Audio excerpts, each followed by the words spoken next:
حیدرآباد کی باذوق سامعین کی خدمت میں سلام عرض کرتی ہوں۔ دیر بہت ہو رہی ہے تو بغیر کسی تمہید کے پہلا لطیفہ پیش کر رہی ہوں۔ استاد شاگرد سے سوال کرتا ہے، الجھن کسے کہتے ہیں؟ تو شاگرد کہتا ہے، دانت میں پھنس جانے والا گوشت کا ٹکڑا جب باوجود کوشش اور 3 خلال تڑوانے کے بھی نہ نکلے اسے الجھن کہتے ہیں۔ استاد اور خوشی؟ شاگرد، جب دانت میں پھنسا وہ ٹکڑا اچانک نکل آئے جبکہ آپ نا امید ہو چکے ہوں، اس کیفیت کا نام خوشی ہے۔ استاد، اور غم و غصے کی ملی جلی کیفیت؟ شاگرد، ایک دانت سے گوشت کا ٹکڑا نکلنے کے بعد اچانک آپ کو معلوم ہو کہ دوسری طرف بھی پھنسا ہے۔ استاد، اور جدوجہد؟ شاگرد، جب آپ دوسرے دانت سے ٹکڑا نکالنے کے لیے خلال یا ماچس کی تیلی اٹھا کر آپریشن شروع کرتے ہیں، استاد نے ایک زوردار چپت لگائی اور کہا، ارے وہ خسئی کی اولاد، یہ گوشت اور دانت سے باہر نکلے گا بھی یا نہیں؟ اور شاگرد، یہ جا وہ جا۔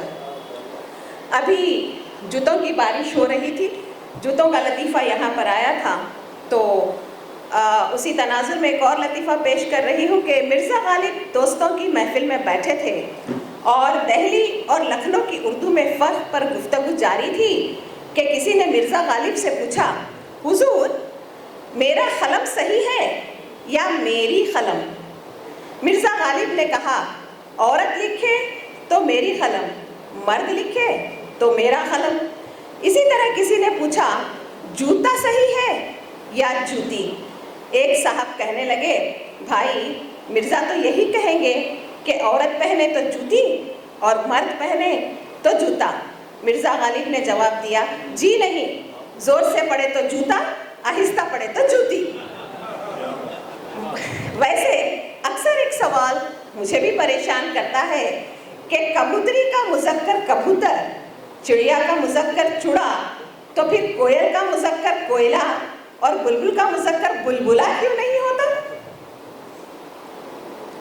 علی گڑھ کے ایک مشاعرے میں ایک شاعر نے جب اپنی غزل کے ایک شعر کا پہلا مصرع پڑھا جو اس طرح تھا، رات کیا ہے تیری زلفوں کا گھنیرا سایہ، رات کیا ہے تیری زلفوں کا گھنیرا سایہ، ایک طالب علم نے فوراً دوسرا مصرع اچھال دیا، تو اگر سر کو منڈا لے تو سحر ہو جائے۔ مولانا صاحب جمعے کے خطبے میں بہت جذباتی تقریر کر رہے تھے۔ میری زندگی کے سب سے سہانے شب و روز جس عورت کے بازوؤں میں گزرے وہ عورت میری بیوی نہیں تھی۔ بھری محفل میں مولانا، حاضرین کو سانپ سونگھ گیا کہ بھری محفل میں مولانا یہ کیا کہہ رہے ہیں؟ مولانا نے تجسس ختم کرتے ہوئے کہا، گھبرائیں نہیں، وہ عورت میری ماں تھی۔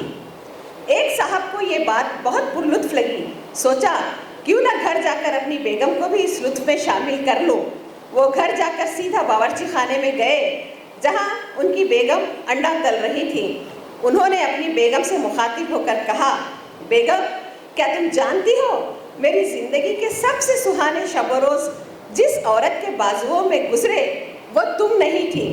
اس کے بعد جب ان صاحب کے چہرے سے پٹیاں نکالی گئی اور تیل کی جلن کچھ کم ہوئی تو بولے، زندگی میں کبھی بھی کاپی پیسٹ نہیں کرنا چاہیے۔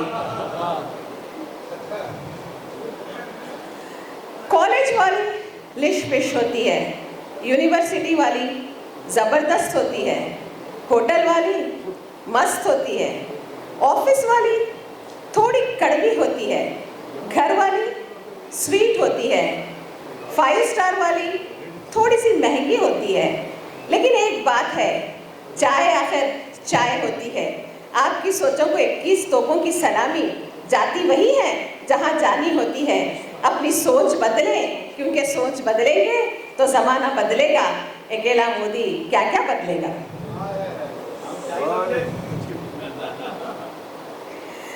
صحرا ایک نیا شاعر اپنے استاد کے پاس جا کر کہنے لگا کہ استاد، آج دن میں ایک شادی ہے، جس میں مجھے صحرا پڑھنا ہے، اور آج ایک آدمی بھی مر گیا، شام کو مجھے اس کا مرثیہ بھی پڑھنا ہے۔ کوئی کلام میرے پاس ہے نہیں، لہٰذا آپ لکھ دیں۔ استاد نے کاغذ اٹھا کر اسے بیچ سے موڑا اور ایک طرف صحرا لکھ دیا اور دوسری طرف مرثیہ۔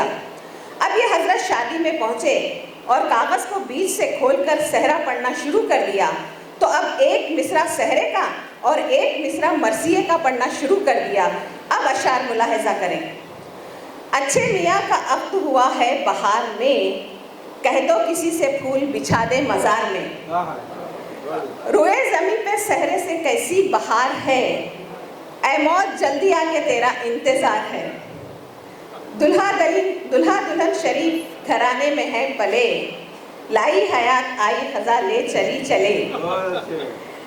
نوشہ کو شریک حیات بڑی ذی ہنر ملی، نوشہ کو شریک حیات بڑی ذی ہنر ملی، مرحوم کو حیات بڑی مختصر ملی۔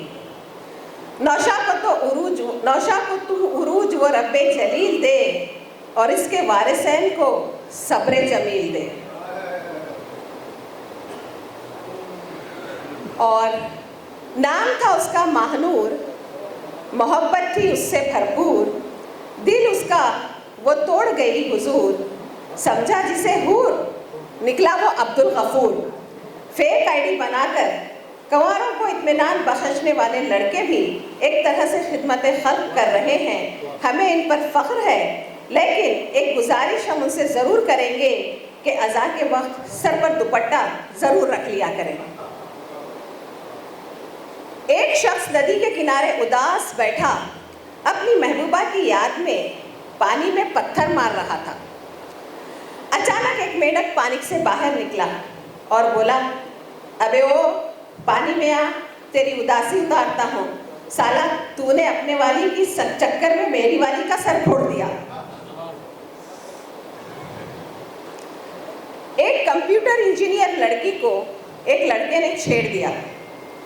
اس نے اس لڑکے پر اپنا غصہ کچھ اس طرح نکالا، پیدائشی ایرر، وائرس کے بچے، ایک کلک ماروں گی تو زمین سے ڈیلیٹ ہو کر خبر میں انسٹال ہو جائے گا۔ استاد شاگرد سے، یہ بتاؤ کہ یہ کون سا ٹینس ہے؟ میں ناچ رہا ہوں، تم ناچ رہے ہو، ہم ناچ رہے ہیں۔ شاگرد، سر یہ تو مجرا کنٹینیوس ٹینس ہے۔ لکھنؤ میں پہلی بار بلدیہ کے انتخاب منعقد ہو رہے تھے۔ چوک سے اپنے وقت کی مشہور طوائف محفلوں کی شان دلربا جان امیدوار ٹھہری۔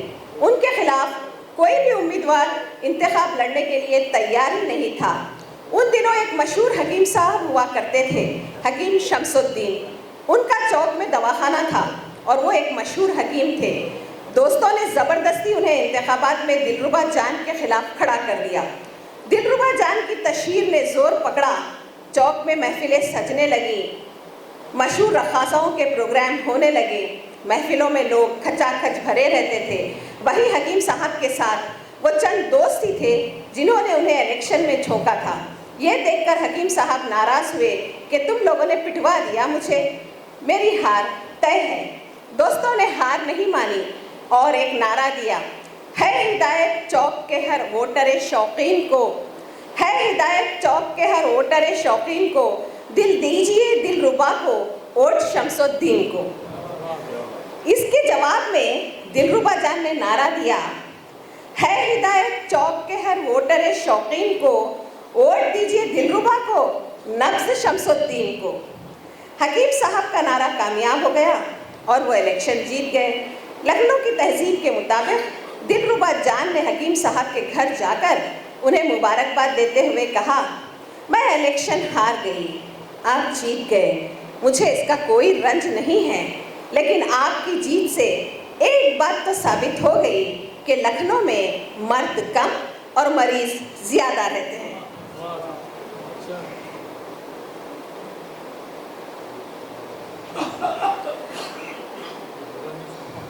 چلیے، اب یہ دسمبر کا مہینہ ہے اور سال کا آخری مہینہ ہے۔ ایک دعا کے ساتھ میں آپ سے اجازت چاہوں گی کہ